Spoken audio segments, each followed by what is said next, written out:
bitter criticism. Just a regular day with today the news are not so exciting.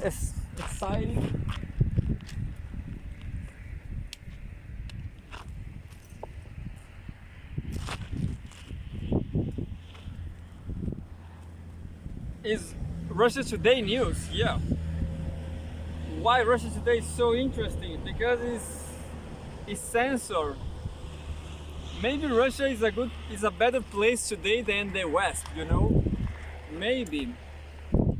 Nobody knows. The only thing we can do is try to figure it out by reading some news from Russia. Forbidden news, yeah. April the 3rd, 2024, home business news.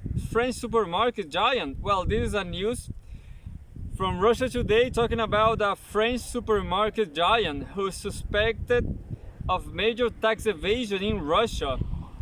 Oh, no, their news is about Russia. It's about major tax evasion in Russia. RBK. Auchan could face a heavy. Well, I don't know what is the name of the supermarket. Maybe it's Auchan. Auchan could face a heavy fine following an on-site inspection, the outlet has said. French supermarket giant suspect of major tax evasion in Russia. We have the file photo. A view shows Haoshan hypermarket store in Novosibirsk, Russia. Russian tax authorities could hit French supermarket chain Auchan with a fine of nearly $2 million over suspected fraud. RBK reported on Tuesday, citing the company's financial data. The Russian Federal Tax Service, FTS, conducted an on-site inspection of the retailer last year, focusing on its activities in the 2020-2021 financial years. The outlet said. A report on Auchan's Russian subsidiary indicated that in the event of an FTS decision based on the inspection results, the retailer could additionally be levied 180.9 million rubles, $1.96 million over unpaid taxes, RBK said. Well, RBK is like a newspaper, RBK. Of this sum, the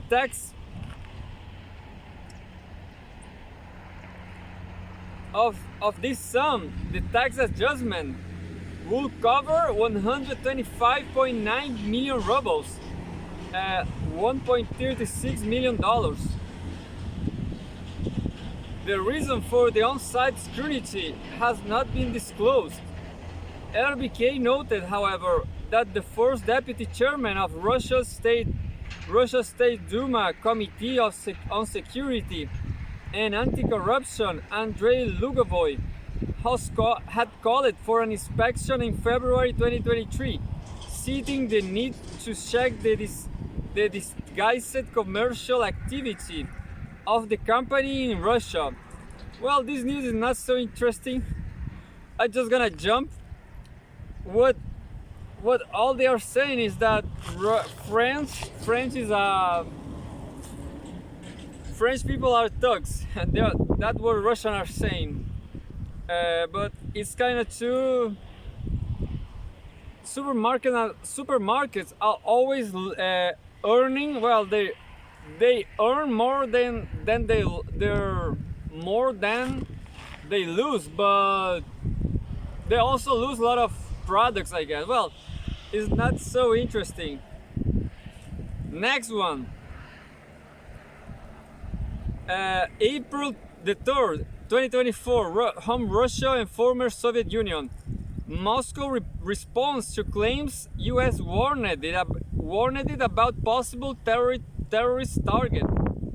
The Washington Post report about the alert is hoax. Russian Foreign Ministry.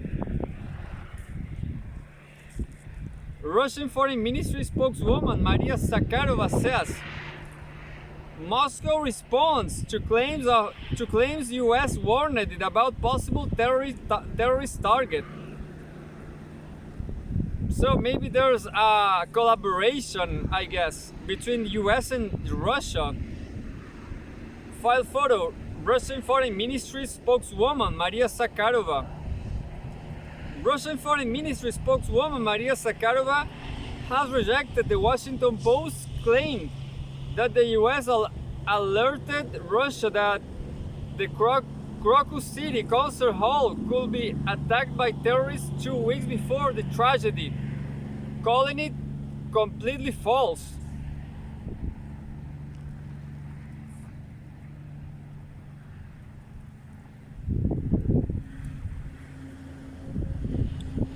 I'm kind of lost in this. Maybe it's like Washington Post is saying that the United States warned Russia, but maybe that's, yeah, maybe, I guess it's completely false too. On Tuesday, the paper reported, citing unnamed U.S. officials, that Russian authorities had received an alert with a high degree of specificity that the popular venue could be targeted by terrorists.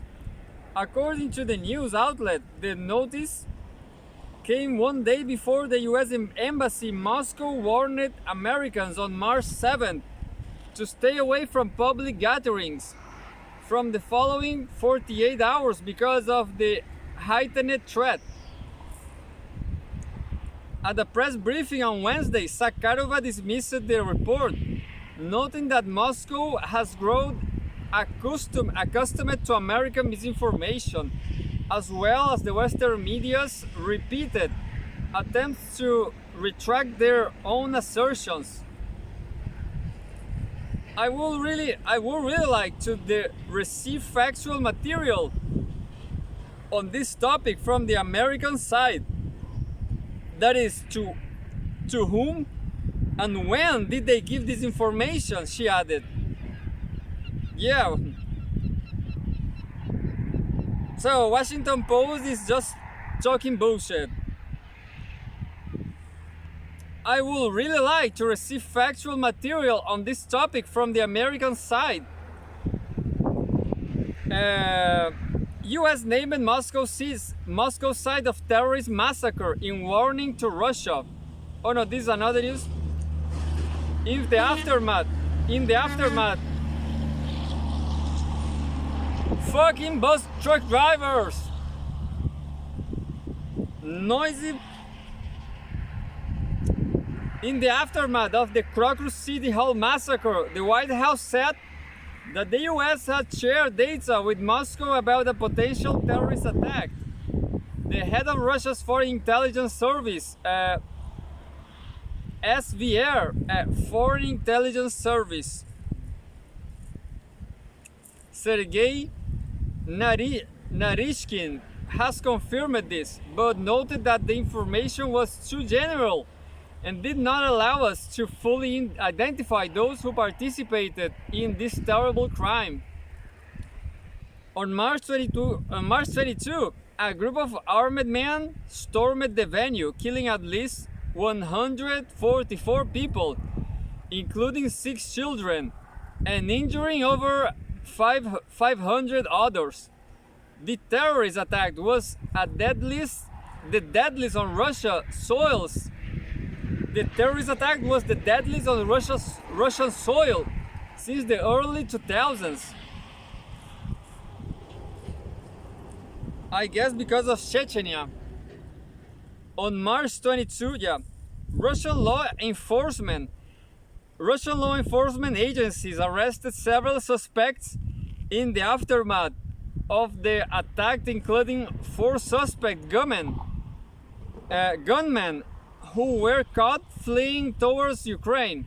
Russian President Vladimir Putin has described the culprits as radical Islamists, saying that a window was arranged for them on the Ukrainian border. On the Ukrainian border. Moscow has suggested that the Ukrainian intelligence services may have been involved in the attack, a claim vehemently denied by Kiev. The US and its allies have insisted that the atrocity was orchestrated by Islamic State terrorists. Meanwhile, Russian Foreign Minister Sergei Lavrov has accused the West of obsessive attempts to clear Ukraine from any culpability. He also advised against jumping to conclusions before the investigation is over. Well, Pepe Escobar says that all this is related to, yeah. So I guess Pepe Escobar is better than, is more. Sergei Lavrov, the question is, Sergei Lavrov just he cannot say whatever he knows or he believes, But the reality is that Islamic State is backed by the US. That's the truth. By the CIA.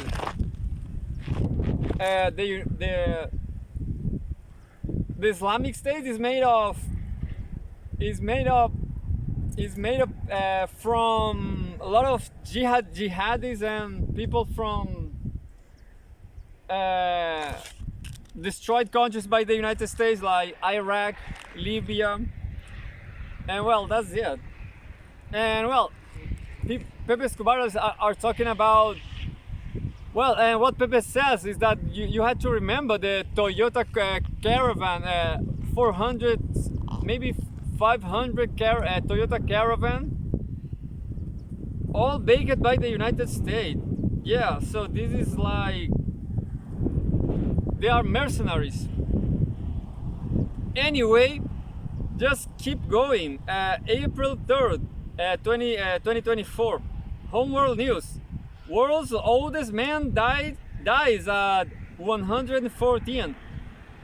Venezuelan farmer Juan Vicente Perez Mora has passed away 2 months before his 115th birthday. World's oldest man died at 114. File photo: 112-year-old Venezuelan farmer Juan Vicente Perez gestures at his home in San Jose de Bolivar, Táchira State, Venezuela, on January 24, 2022. The world's oldest man, Juan Vicente Perez Mora, died at the age of 114 on Tuesday in Venezuela, according to local officials. The retired farmer became the oldest living male in 2020 and was officially recognized as such by Guinness World Records in 2022 when he was 112. Perez died just 2 months before his 115th birthday in Venezuelan state of Táchira. According to Governor Freddy Bernal, our dear Juan Vicente Perez Mora, today, with deep sadness and pain, we say goodbye to you, to that archetype of a man from Táchira, humble, hardworking, peaceful, enthusiastic about family and tradition. Bernal word on X, formerly Twitter. Venezuelan President Nicolás Maduro commented on his passing, saying, Juan Vicente Perez Mora has transcended into eternity at 114 years old. Perez was born in the town of El Cobre in the Indian state of Táchira on May 27, in 1909, and was the ninth of 10 children. The farmer, known as Tio Vicente, began working at age 5 with his father and brothers, helping with the sugarcane and coffee harvest, according to 2022 statement by the Guinness World Records. While still working in agriculture, Perez went on to become a sheriff in Caricuenca in 1948 and was responsible for resolving land and family disputes for 10 years, Guinness said. A father of 11 children, as of 2022, he had 42 grandchildren, 18 great-grandchildren, and 12 great-great-grandchildren. His secret to a long life, according to Guinness World Records, has to work hard, rest on holidays, go to bed early, drink a glass of aguardiente every day. Love God, and always carry Him in your heart. Currently, the world's oldest living person is Maria Branias Morena, who celebrated her 119th birthday in Catalonia, Spain, last month. The oldest person ever was French woman Jeanne Calment, who lived to the age of 122 and died in 1997, according to Guinness. So, aguardiente, isn't it? Well, I will say that beer maybe could be better. Maybe what? I'm not sure, you know. But definitely, working hard, like, physical work, is definitely good, because if you don't work hard, if you don't have a physical job, your body will I will put it another way. In order to perform a hard work, you should care about your body. Understand? You should care about it. You should, how to say, preserve it. You know, you should do some exercises, and yeah. So definitely walking dogs is good for your health, I guess. Alcohol, I'm not sure,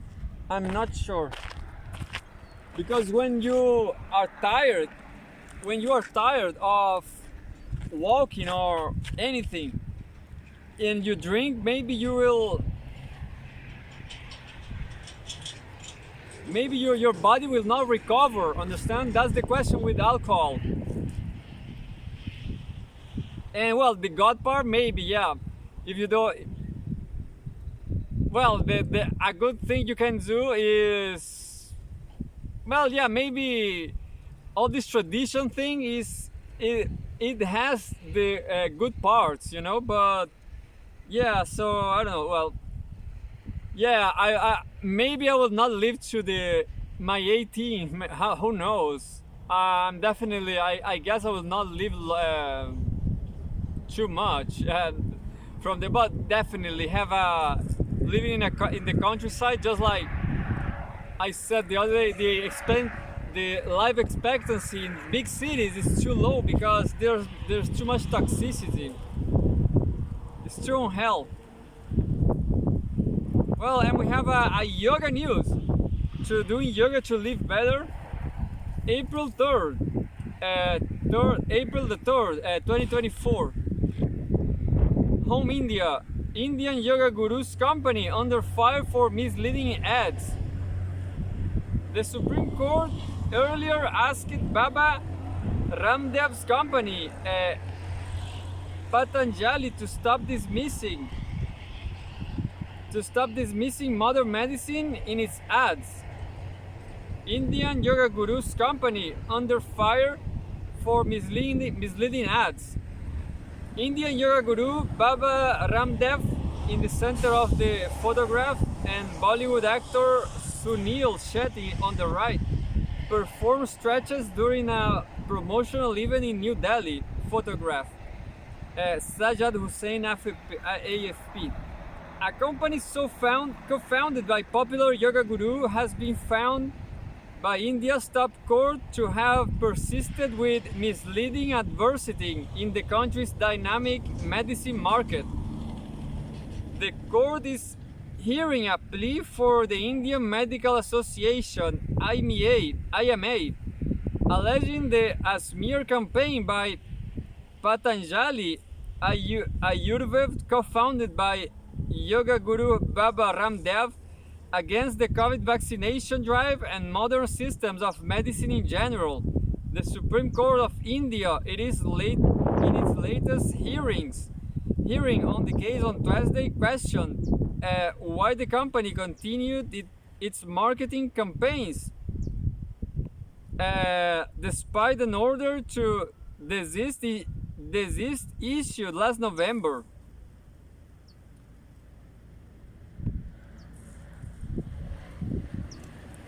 In February, the court issued a concept notice to Ramdev and Patanjali's managing director Acharya Balkrishna for violating its order, and prohibited the company for advertising its medicine until further notice. The top court also questioned why the federal government chose to keep its eyes shut, despite Patanjali claiming that modern medicine offered no protection against COVID-19, according to NDTV. On Tuesday, the two-judge bench also noted that India's Ministry of Ayush, which oversees the promotion of traditional medicine, had not acted after Patanjali's shocking ads called the validity of modern medicine into question. The yoga guru's company has been under constant scrutiny for its marketing campaigns.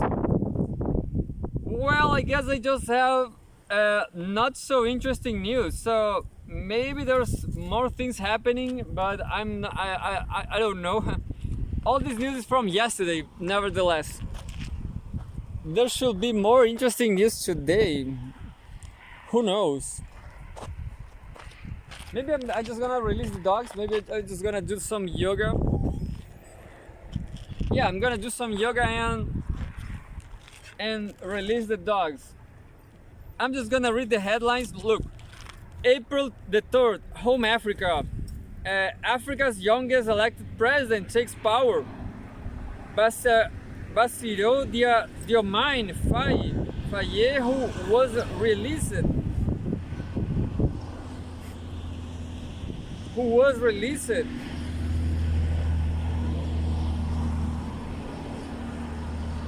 Bassirou Diomaye Faye, who was released from prison just days before last month's election in Senegal, was sworn in as the country's new leader on Tuesday.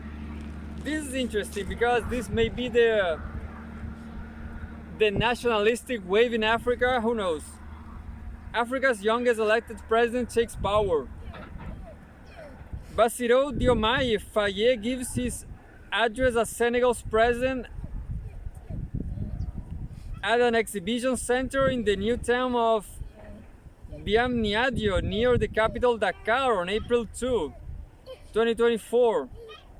Senegalese opposition leader Bassirou Diomaye Faye, who was released just days before the West African nation's March 2024 elections, has been sworn in as president.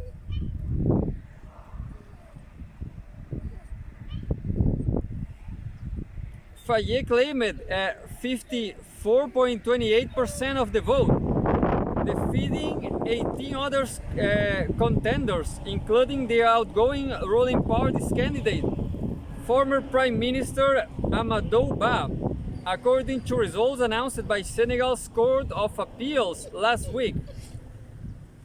In a series of statements posted on X, formerly Twitter, after taking the oath of office on Tuesday, Faye said his victory reflects a deep desire for systemic change in the former French colony.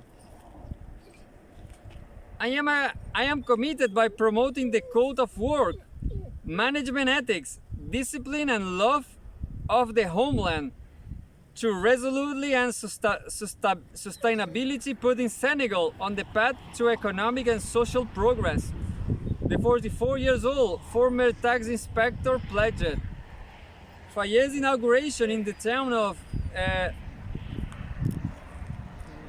Diamniadio, near the capital Dakar, was attended by his two wives, several presidents and government representatives from the West African region, and African Union Commission Chair Moussa Faki Mahamat. The new president appointed Ousmane Sonko, the Barre opposition leader he replaced in the election, as Senegal's prime minister hours after being sworn in. Faye and Sonko, co-founders of the now defunct Patriots for Work, Ethics and Fraternity Party, PASTEF, were granted political amnesty less than 2 weeks before voting. They had been imprisoned over alleged defamation and inciting rebellion. Both campaigned under the banner Diomaye Sonko. The peaceful transition came after months of political unrest in Senegal.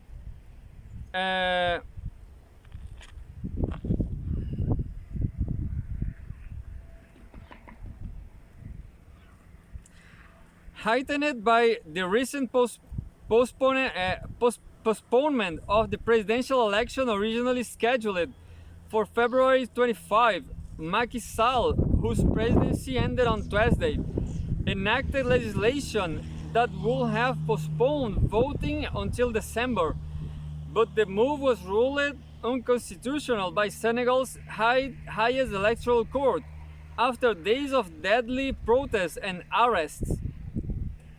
The turmoil sparked widespread concern about democratic backsliding in West Africa, where military leaders in countries including Mali, Burkina Faso, Guinea, and Niger have in recent years deposed civilian governments.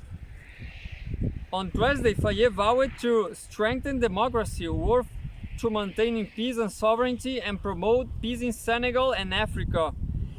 As I speak to you today, I am reminded of the painful memories of the martyrs of Senegalese democracy, the amputees, the wounded, and the former prisoners.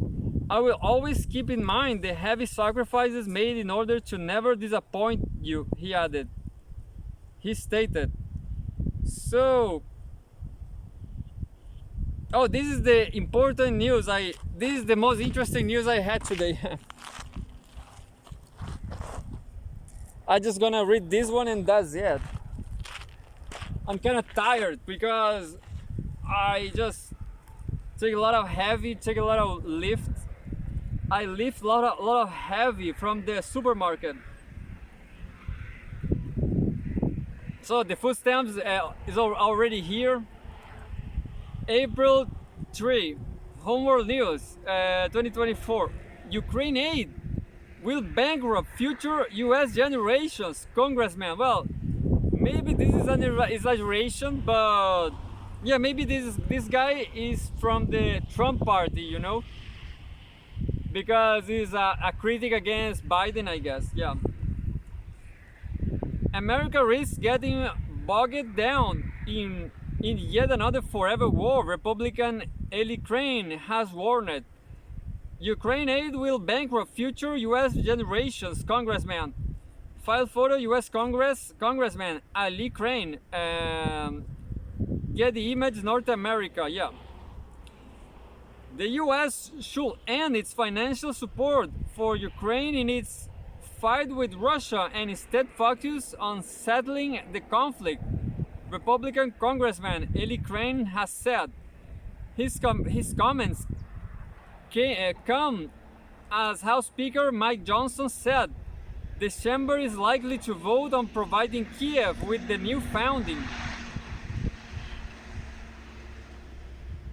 Several months ago, US President Joe Biden proposed a supplemental security package that will earmark around $60 billion in assistance to Ukraine.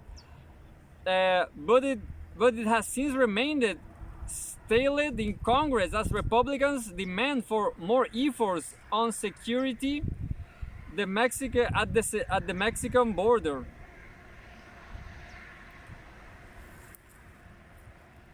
On Sunday, however, Johnson signaled that the package could come up for a vote soon, with some important innovations. Among these, he said, is a possibility of extending a loan to Ukraine, an idea favored by GOP presidential frontrunner Donald Trump, as well as seizing Russian sovereign assets frozen in the US and transferring the proceeds to Kiev. What the hell? That sounds illegal. Since the start of the Ukraine conflict, the West has frozen around $300 billion in Russian assets, most of which are under European control. While numerous Western officials have proposed seizing the funds to finance Ukraine, many have pointed out that there is no legal basis for doing so. Definitely. Many have pointed out, yeah, definitely. This is just like Venezuelan gold. Moscow, for its part, has called the blocking theft, warning of retaliation if its funds were to be confiscated. Some GOP members, however, argued against aiding Kiev. In this vein, Ali Crane told Fox News on Tuesday that Washington is funding what appears to be yet another forever war. This effort, the Arizona congressman suggested, will bankrupt future generations, all while disregarding our own security, as our southern border remains open.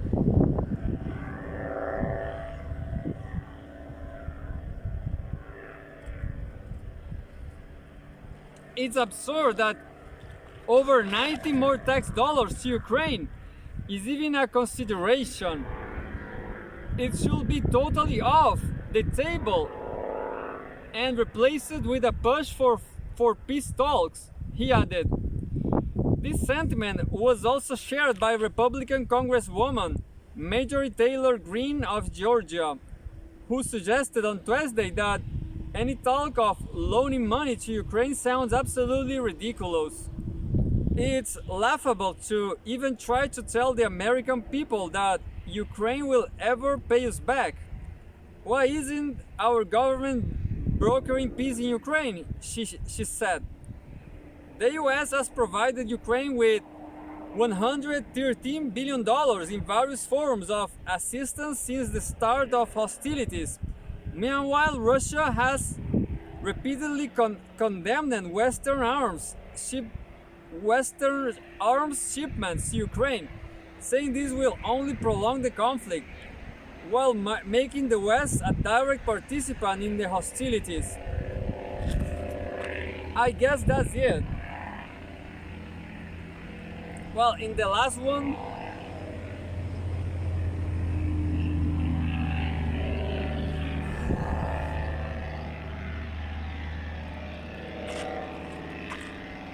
is about a news about the elephants. Look, Home Africa, Botswana threatens to deport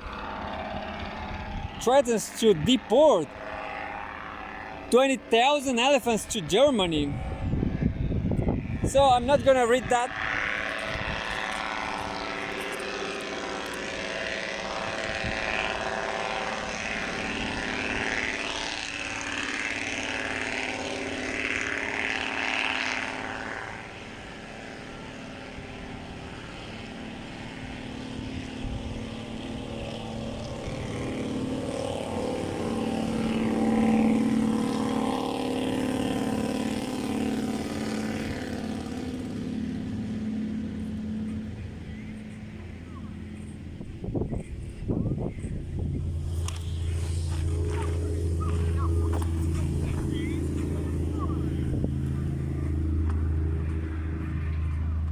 Noisy fucking trucks.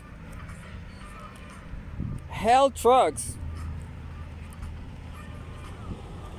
Oh, I guess I missed the...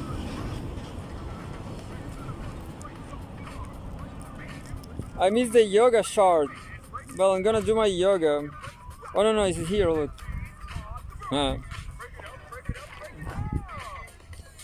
I lost my banner, this little banner here, my logo. I lost the logo taking the bus, but I found it back. It falls on my scooter.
I guess I'm better now.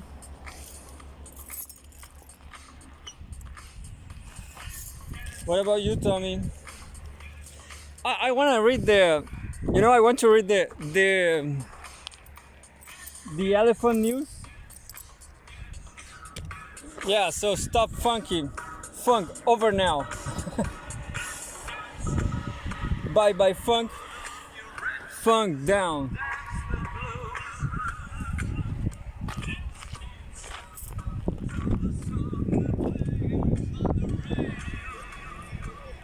Oh, I like this one. The David Bowie Let's Dance. I like that. Anyway, I'm just gonna read the last one.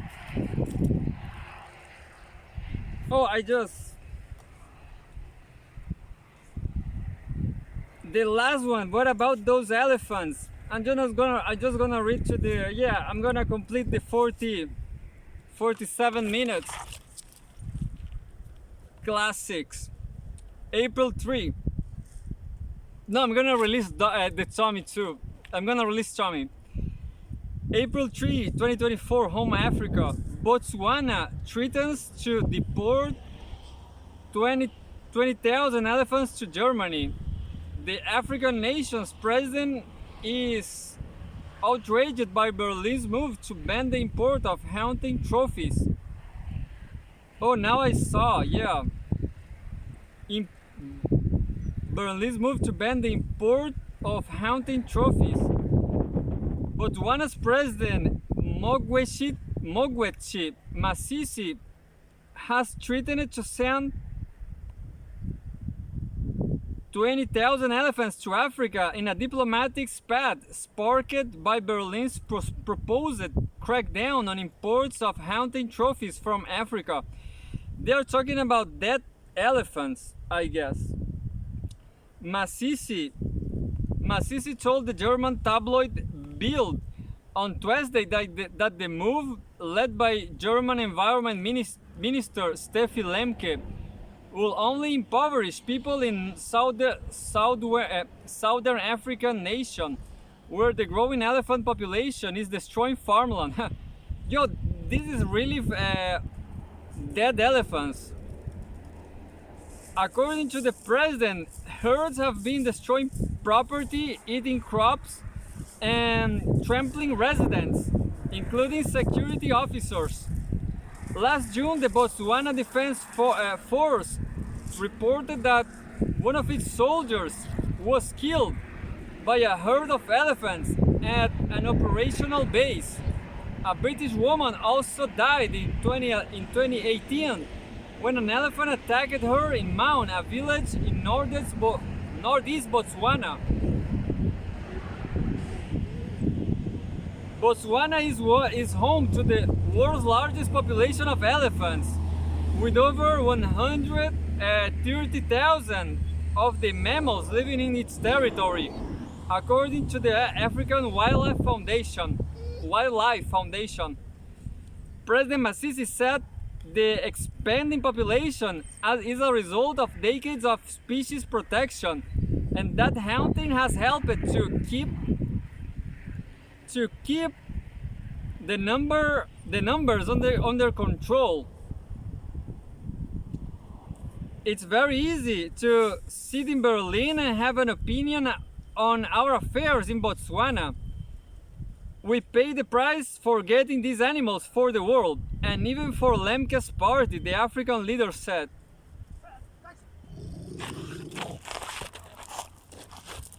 Hey, calma. No. Milou. Stop, Milou, sale de ahí, Milou. Sale. Milou.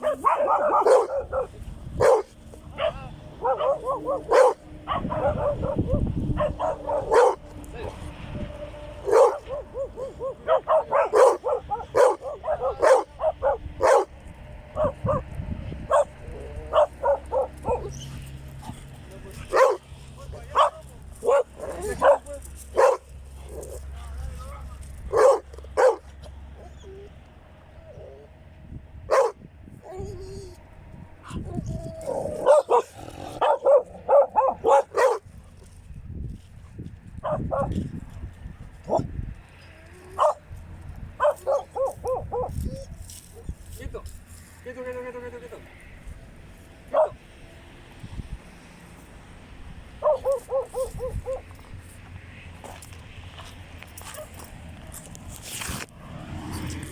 So yeah, no dog times this time. There was two.